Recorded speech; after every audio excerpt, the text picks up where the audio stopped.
बिस्मिल्लाहिर्रहमानिर्रहीम। अस्सलामुअलैकुम नाजरीन, आजकल बाज़ हलकों की जानिब से कहा जा रहा है कि शिमला मुआहदे के बाद अक़वाम मुत्तहिदा की करारदादों की कोई हैसियत नहीं रही।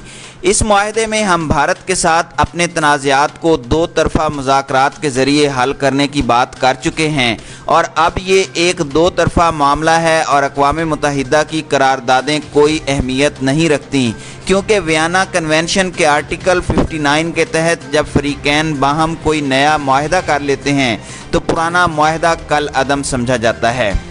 ये मौक़िफ़ दुरुस्त नहीं है। इसके अबलाग की दो ही सूरतें हो सकती हैं, बदनीयती या जहालत। आदमी बदनीयत भी ना हो और उसे इंटरनेशनल लॉ की थोड़ी सी शनासाई भी हो तो उसके लिए मुमकिन नहीं कि वो इस मौक़िफ़ पर खड़ा रह सके। शिमला मुआहदे की दो ताबीरात पेश की जाती हैं, एक पाकिस्तान का मौक़िफ़ है और दूसरा भारत का।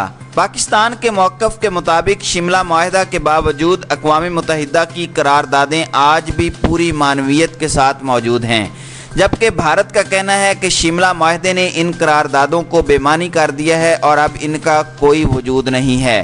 पाकिस्तान की बात मान ली जाए तो इसके नताइज फ़िक्र तो हमें मालूम हैं, लेकिन क्या आपको मालूम है भारत का मौक़िफ़ मान लिया जाए तो क्या नतीजा निकलता है? ये बात हमें अच्छी तरह समझ लेनी चाहिए कि इंटरनेशनल लॉ की रोशनी में भारतीय मौक़िफ़ मान लेने का नतीजा ये हरगिज़ नहीं होगा कि अक़वाम मुत्तहिदा की करारदादें मनसूख समझी जाएँ, बल्कि इस सूरत में शिमला मुआहदा कल अदम तसव्वुर होगा और अक़वाम मुत्तहिदा की करारदादों को पूरी क़ुव्वत के साथ मौजूद तसव्वुर किया जाएगा। ये एक दिलचस्प पहलू है, लेकिन इस पर बात करने से पहले ज़रा शिमला मुआहदे पर नज़र डाल लेते हैं कि वहाँ क्या लिखा हुआ है। ये बात दुरुस्त है कि शिमला मुआहदे में लिखा है कि पाकिस्तान और भारत अपने मसाइल दो तरफ़ा मुज़ाकरात के ज़रिए हल करने की कोशिश करेंगे या कोई ऐसा रास्ता इख्तियार करेंगे जिस पर दोनों ममालिक रज़ामंद हों। इस शिक की वजह से कहा जाता है कि मसला कश्मीर पर कोई भी मुल्क सालसी तब करेगा जब पाकिस्तान और भारत दोनों रज़ामंद होंगे। लेकिन क्या इस मुआहदे में अक़वाम मुत्तहिदा के दायरा कार की नफ़ी की गई है? ऐसा नहीं है। शिमला मुआहदे की पहली शिक में लिख दिया गया है कि अक़वाम मुत्तहिदा के चार्टर के उसूल व मकासिद दोनों ममालिक के ताल्लुकात को गवर्न करेंगे। जब ये बात लिख दी गई है तो बाहमी तनाज़ात से अक़वाम मुत्तहिदा को कैसे अलग किया जा सकता है? जब शिमला मुआहदा में अक़वाम मुत्तहिदा के चार्टर के उसूल व मकासिद को बुनियादी हैसियत करार दे दी गई है और ये कहा गया है कि दोनों ममालिक के ताल्लुकात को ये चार्टर ही गवर्न करेगा, तो अब ज़रा एक नज़र डाल लेते हैं कि अक़वाम मुत्तहिदा का चार्टर क्या कहता है। चार्टर का आर्टिकल 103 इंतहाई अहमियत का हामिल है।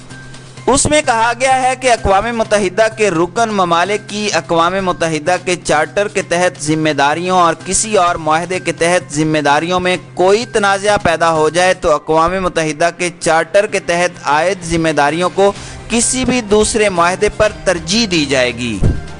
यहाँ एक चीज़ बहुत अहम है, आर्टिकल 103 में चार्टर की शिकों की बात नहीं की गई बल्कि चार्टर के तहत आयद ऑब्लिगेशंस की बात की गई है और उसमें अक़वाम मुत्तहिदा की तमाम करारदादें भी आती हैं।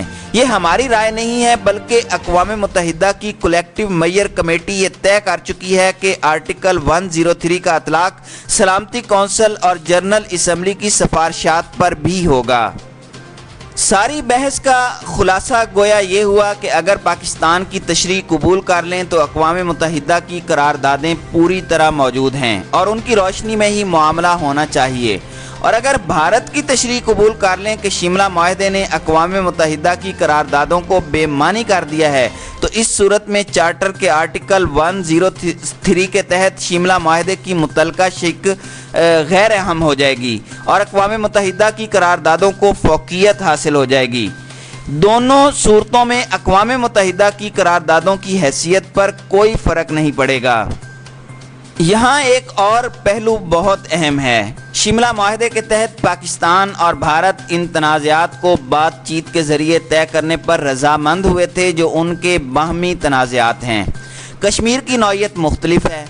تقسیم کے مینڈیٹ کے تحت بلا شبہ ان کے پاس دو ہی آپشن ہیں کہ بھارت کے ساتھ مل جائیں یا پاکستان کے ساتھ، لیکن انہوں نے کس کے ساتھ ملنا ہے اس کا فیصلہ تو کشمیر کے لوگوں نے ہی کرنا ہے۔ اب جس چیز کا فیصلہ کشمیریوں نے کرنا ہے اس کے بارے میں کوئی معاہدہ انہیں شامل کیے بغیر کیسے ہو سکتا ہے؟ شملہ معاہدے میں یہ بھی لکھا گیا تھا کہ کوئی بھی فریق صورتحال کو یک طرفہ طور پر تبدیل نہیں کرے گا۔ بھارت نے کشمیر میں ان دنوں جو کچھ کیا ہے، کیا وہ شملہ معاہدے کے مطابق ہے؟